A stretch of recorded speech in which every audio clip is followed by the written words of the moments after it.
It's late. I've had a few, and I can't sleep. Tomorrow's the inquest into the death of my best mate's son. My godchild and all-around great kid. I've got to be there to give a character statement on Carl, a friend of mine since the first day of school, and his wife, on whether there might have been foul play involved in Noah's death. And honestly, I don't know. I can't stop thinking about it, replaying the story as Carl told it to me. Mostly, I can't stop thinking about the shoes. Everything I know secondhand from Carl. So I'll tell you what he told me, and maybe you could let me know what you made of it because I just don't know. Carl was a guy I'd have trusted with my life. Last year, he bought a new house with his wife Suze. It was never in a million years the kind of house I'd imagined Carl buying. An old tumble-down little thing with a thatch roof in the ass end of nowhere, Devon. A beautiful house, no mistaking, with wooden beams, buckets of character, acres of garden to get lost in a village where everyone knows everyone. Nice, just not very Carl. I can see what drew them, though. They needed the space. Noah was fast approaching 8, and his younger brother Archie was a 5-year-old wrecking ball. Add a heavily pregnant Suze and a cat into the mix and London just wasn't an option anymore. I went to visit in their first week after moving. Everywhere was still a mess of boxes, but you could see how much happy they were all about the potential for the place. It wasn't without its drawbacks. The floorboards were uneven and groaned under the slightest pressure. The layout was maze-like, and sometimes it felt like there was no knowing where a corridor was leading you before you'd somehow been turned back on yourself. The thick walls made Wi-Fi a nightmare, and the house didn't warm evenly. In fact, some areas were downright freezing. It was the tail end of a balmy summer, and I'd gone to get some more beers from their garage when I noticed that first cold patch. Hits you in the bones cold. I'd mentioned it to Carl and he laughed. Yeah, we've noticed them. Never in the same place twice, though. You can be walking the house, any time of day or night, and it's like you've walked into the bloody Baltic. Suze nodded in agreement, but she didn't laugh. The weirdest one was the other night. I was the last one up watching Match of the Day, hadn't shifted from the armchair in a fair few hours, and it was like the cold spot walked into me. With hindsight, I don't know if any of that is relevant. It was just my first recollection of that old house. The first really strange thing happened about 2 days after that. I was helping Carl returf the garden while his boys raced around playing a game involving pirates. We had been working for a few hours when we both noticed the kids' game stopped, and they were both stood perfectly still, staring down at one of the flower beds. Carl shrugged and we both went over to see what had paused their game. What struck me first was how oddly still they had both become. They didn't seem to notice the first time Carl asked, "Whose shoes are those?" Noah still had the trowel in his hand. The two of them had been digging in the flower bed, and now in front of us was a hole that was nearly 3 feet wide and 1 deep, and filled with shoes. Carl stooped down to pick one up. "This isn't yours, is it?" he asked Noah, brandishing an old black leather shoe with an enormous buckle. Noah shook his head. Of course it wasn't his shoe. It was perhaps the right size for an 8-year-old's foot, but it was far too old to belong to any of them. Carl lifted out another one, shaking out the earth that filled it. Another one that belonged to a different time. I'm no expert, but it wouldn't have surprised me to find that either of those shoes was more than 100 years old. Carl sent the kids inside, and together, we excavated the rest of the flower bed. We found 20 pairs of shoes that day, all of them made for children's feet, each a different style and shape, some poor and beaten, some expensive and finessed, and all of them for children. Carl was clearly alarmed, and I can see his eyes start to roam around the rest of the garden, wondering what else might be buried out there. Whatever Carl said about the shoes to Suze was a conversation behind closed doors. That night we went out to the pub and spent most of the evening reading what Google had to say about children's shoes buried in the garden. The suggestions ranged from the sublime to the ridiculous: dodgy landfill, serial killer calling cards, plague cleansing, Victorian wards to keep spirits away, fertility rituals. We took turns reading them out while we drank. It had been a good night and we'd laughed, but maybe we should have paid more attention. After that, the shoes were kept inside. They made a small display of them, tasseled together in old bits of rope around the fireplace. Suze thought they were quirky. In the months that followed, there were other strange things that Carl would text me about. He said he had got up around 4 a.m. one night, needing the toilet, and smelled smoke on the way back to the bedroom.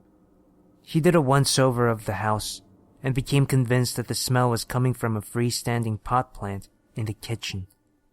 It was a little shrub that they'd had for longer than they'd had Noah.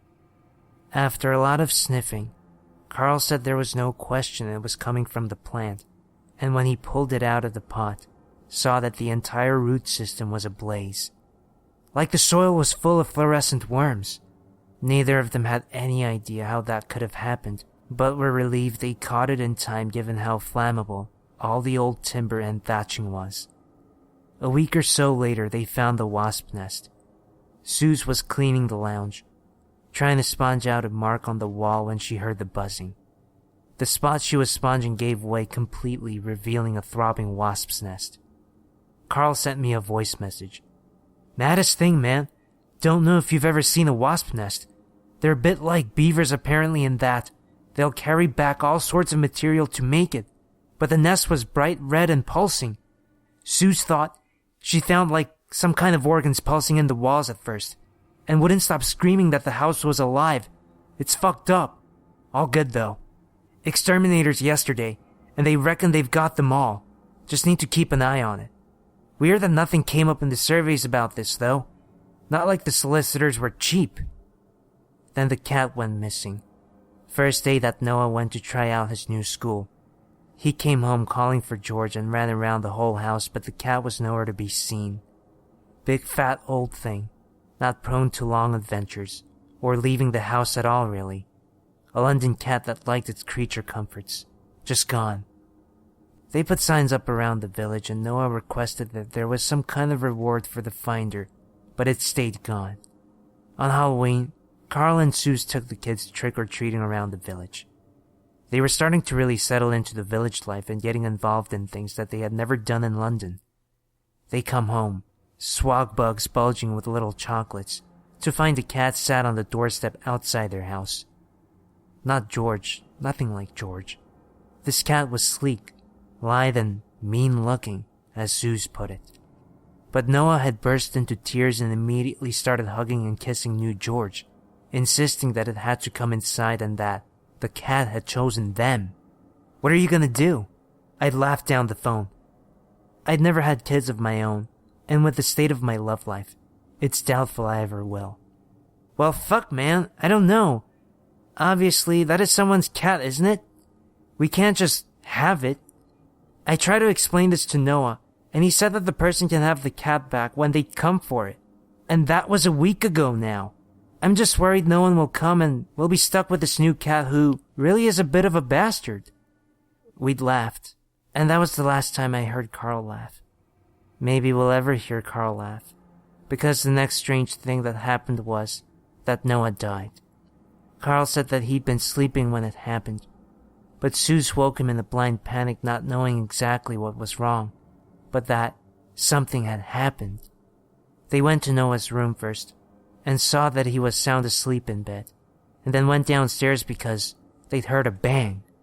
The door to the garden was wide open, and the strange black cat was prowling around near the flower beds. Carl said they never noticed this at the time, probably not until a few days later, but all the shoes were around the fireplace were gone. All of Noah's shoes were missing as well. Then, they heard a little giggle coming from upstairs, and ran back up to find little Archie sat on the toilet with his trousers around his ankles. "What are you doing, Arch?" Suze had asked. Apparently happy, little Archie pointed down the hallway behind him and said that he wanted to join the daisy line because it looked fun. Neither Carl or Suze understood what this meant. All the kids were arm in arm like a daisy chain, and they went dancing down the corridor. They went in and out of all the rooms, and I missed it because I was in here, and I was laughing because they went into Noah's room and out he came. He got to join the daisy line. Didn't look like he was having fun, though. Carl told me that this was when his heart really started to race. He said that a cold patch had settled over them, over the whole corridor. Maybe it was because the leader was so mean. He had such a mean face even though the dance was fun. And he made sure that all the children kept dancing and dancing and dancing. And if they stopped, he whacked their little toes with his sharp stick. Out of all the questions that Carl had wanted to ask, what children? What leader? What on earth are you talking about? All he had actually said was, Noah, before sprinting off down the corridor back to his first child's room. Maybe we can catch up with them all in the garden? Was the last thing Suze remembers Archie saying from the toilet. Carl tore into Noah's room, and the boy was still lying in bed, just as they'd seen him the first time they'd check. But this time, Carl went right to his bedside. Sure enough, Noah had no pulse. His little chest no longer rising and falling. A cold patch had settled into the room in his cold, dead little body. Cot death, or infant death is what people keep calling it. Noah was really too old for that, but according to the doctors, sometimes these things happen. According to the doctors, this can also be exacerbated by neglect, abuse, or trauma from the care providers. So tomorrow is Carl's inquest to see if either him or Suze had a hand in this. And I don't know. They both tell anyone who will listen to these stories. These strange happenings in the house, and what Archie had said about the dancing children at night. And everyone smiles and nods at these poor broken parents and wonders exactly what I'm wondering right now. Was there something else going on? And around this whole shit show, I'm trying to help organize Noah's funeral. Sue said that if I looked up in the attic, I'd find his little black suit they bought him for a wedding a while back, and a little box with some smart black shoes. I found the suit, but the box was empty. And the most fucked up thing is, I think I know exactly where those shoes are, and I cannot bring myself to look.